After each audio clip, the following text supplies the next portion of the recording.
নমস্কার, আমি জুহিতা। নমস্কার, আমি ইন্দ্রাণী। শুরু করছি বিয়ন্ড পলিটিক্স। এপস্টিন আদানিতে ইমেজে দাগ, বিরোধীরা সরব, তাই মোদিজির রাগ। আমার না এই মাতব্বরি জিনিসটা একেবারে পছন্দ হয় না। কে আবার তোর উপর মাতব্বরি করলো? যে পারে সেই মাতব্বরি করে যায় আমার উপর। আসলে দোষটা আমারই। তোর আবার কি দোষ? আমি কখনো কাউকে কিছুই বলি না, চুপচাপ থাকি। সবাই সুযোগ নেয়, মাতব্বরি করে। এটা তোর দোষ নয়, তুই ঝুট ঝামেলা করতে পারিস না, তুই শান্তশিষ্ট মানুষ, তাই তুই চুপ করে থাকিস।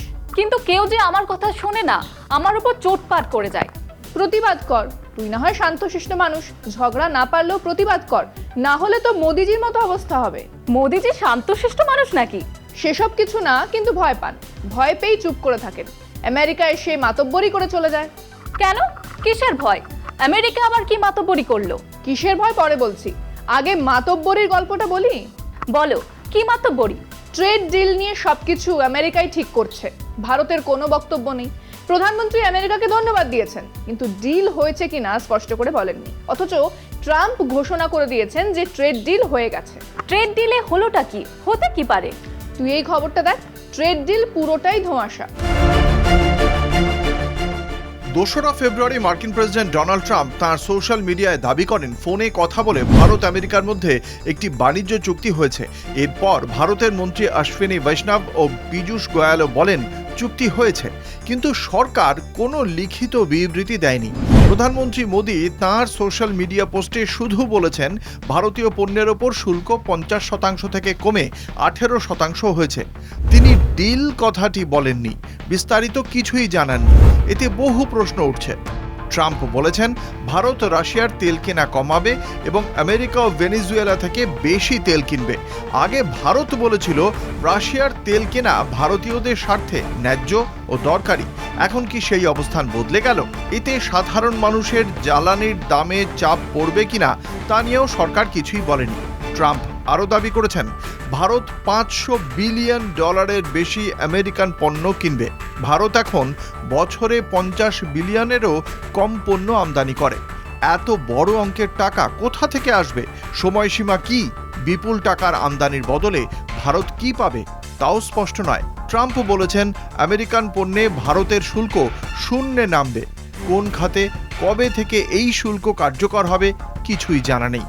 তাহলে আমেরিকা কেন এখনো 18% শুল্ককে রেসিপ্রোকাল ট্যাক্স বলছে? আমেরিকার কৃষিমন্ত্রী বলেছেন এই চুক্তিতে ভারতে বিপুল পরিমাণ আমেরিকার কৃষি পণ্য ঢুকবে। এতে ভারতের কৃষকরা ক্ষতিগ্রস্ত হতে পারেন। মোদি আগে কৃষকদের স্বার্থ রক্ষা করার কথা বলেছিলেন, এখন হঠাৎ কৃষকদের স্বার্থ পাল্টে গেল।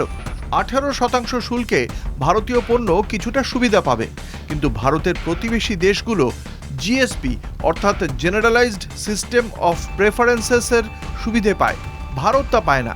ফলে এখনও পিছিয়ে থাকবে ভারতের রপ্তানি। সবচেয়ে বড় কথা, সরকার নীরব। সব তথ্য আসছে ট্রাম্পের দিক থেকে।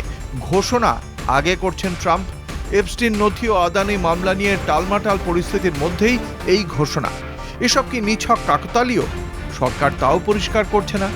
এই অস্বচ্ছতা ও নীরবতা মোদি সরকারের দায়িত্বহীনতাকেই চোখে আঙুল দিয়ে দেখাচ্ছে। মোদিজি এত ভয় পান কেন? তুই সোনার কাঠি রূপোর কাঠির গল্পটা শুনেছিস? হ্যাঁ, ঠাকুমার ঝুলি। সোনার কাঠিতে জাগিয়ে তোলা যায়, আবার রূপোর কাঠিতে ঘুম পাড়ানো যায়।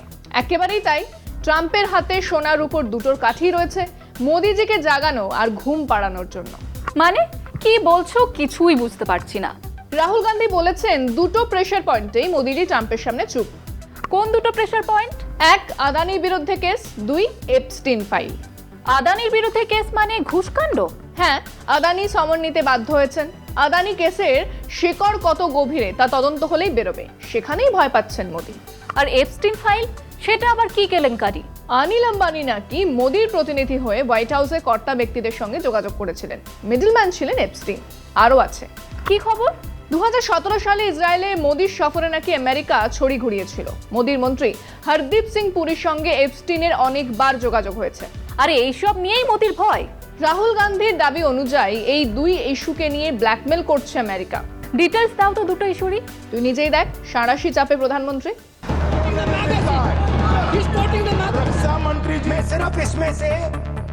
লোকসভায় রাষ্ট্রপতির ভাষণের ওপর ধন্যবাদ প্রস্তাবের আলোচনায় রাহুল গান্ধীকে কথা বলতে দেওয়া হয়নি। নিয়মভঙ্গের অভিযোগ তুলে চেয়ারম্যান তার বক্তব্য থামিয়ে দেন। বাইরে এসে বিরোধী দলনেতা সরাসরি প্রধানমন্ত্রী নরেন্দ্র মোদীর বিরুদ্ধে গুরুতর অভিযোগ তোলেন। রাহুল গান্ধীর দাবি, প্রধানমন্ত্রী চাপে আছেন, তিনি সমঝোতা করেছেন, তিনি আপোষ করেছেন। রাহুল বলেন, দীর্ঘদিন আটকে থাকা ভারত মার্কিন বাণিজ্য চুক্তি হঠাৎ সই হয়েছে। তার মতে এই চুক্তির পেছনে চাপ আছে, এতে দেশের স্বার্থ বিক্রি হয়েছে। তিনি আরও বলেন, প্রধানমন্ত্রীর ভাবমূর্তি ভাঙছে বলেই তিনি ভয় পেয়েছেন। রাহুল গান্ধী চীন ইস্যু এবং প্রাক্তন সেনাপ্রধান এম নারাভানের স্মৃতি কথা থেকে উদ্ধৃত একটি প্রবন্ধের কথা সংসদে তুলতে চেয়েছিলেন। চেয়ার আগের রুলিং দেখিয়ে তা মানেনি। ক্ষোভ প্রকাশ করে রাহুল বলেন, প্রথমবার রাষ্ট্রপতির ভাষণের আলোচনায় বিরোধী দলনেতাকে কথা বলতে দেওয়া হলো না। রাহুল গান্ধী এপস্টেইন ফাইলসের কথাও তোলেন।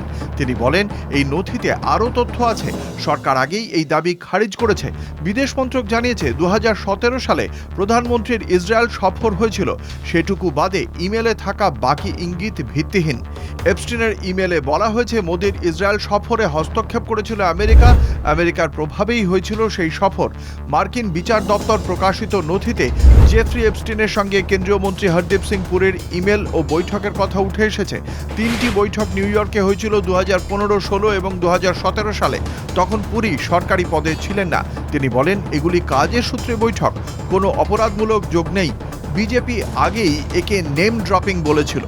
তবু প্রশ্ন থেকেই যায়, একজন দণ্ডিত যৌন অপরাধীর সঙ্গে এত যোগাযোগ কিভাবে চলল? কেন সরকারের পক্ষ থেকে আগেই স্পষ্ট জবাব আসেনি? বারবার ভারতের বিদেশ নীতির ওপর কর্পোরেট স্বার্থ আর ক্ষমতার নেটওয়ার্কের ছায়া পড়ছে। মোদী সরকার স্বচ্ছতার কথা বলে, কিন্তু এমন ঘটনায় সেই দাবি আরও দুর্বল হচ্ছে। জলে কুমির, ডাঙায় বাঘ। জলে আদানি, ডাঙায় এপস্টেইন ফাইলস। মোদিজি কিছুই বুঝতে পারছেন না। এখন মোদিজির ইমেজ প্রশ্নের মুখে, তাই তো? একদমই তাই। আর সংসদে এসব নিয়ে আলোচনা হচ্ছে না। মার্কিন সরকারের ডিপার্টমেন্ট অফ জাস্টিস তারা এপস্টেইন ফাইল প্রকাশ করেছে, কেন তা নিয়ে সংসদে আলোচনা হবে না? এপস্টেইন ফাইল অনেক দূরের, আমেরিকার কেচ্ছা। ভারতের ভেতরেও যে মোদির ইমেজ বিপদে পড়েছে। তুমি ওই সেনাপ্রধানের বইয়ের কথা বলছো? একেবারেই তাই। আর্মি চিফ নারাভানের বই নিয়েও সংসদে আলোচনা করা যাবে না। কিন্তু কেন? স্পিকার বলেছেন, কোনো বই বা ম্যাগাজিনের লেখা সংসদে পড়া যায় না। অথচ মোদিজি নিজেই সংসদে এর আগে বই পড়ে শুনিয়েছিলেন। কি এমন আছে ওই বইতে? মোদিজির ভয়ের কথা আছে, মোদি সরকার সিদ্ধান্ত নিতে পারে না, সেই বিষয়ে স্পষ্ট হয়েছে। এই যে এত বড় বড় ভাষণ দেন, ঘরে ঢুকে মারবে ভারত, সেসব ভাষণে বলেন ঘর মে ঘুসকে মারেঙ্গে, আর রিয়েল লাইফে বলেন जो उचित समझो वही करो। বুঝলাম, চলো শেষ করি, সময় শেষ। বিয়ন্ড পলিটিক্স আজকের মতো এই পর্যন্তই। দেখতে থাকুন কলকাতা টিভি, রাত দিন 7 দিন।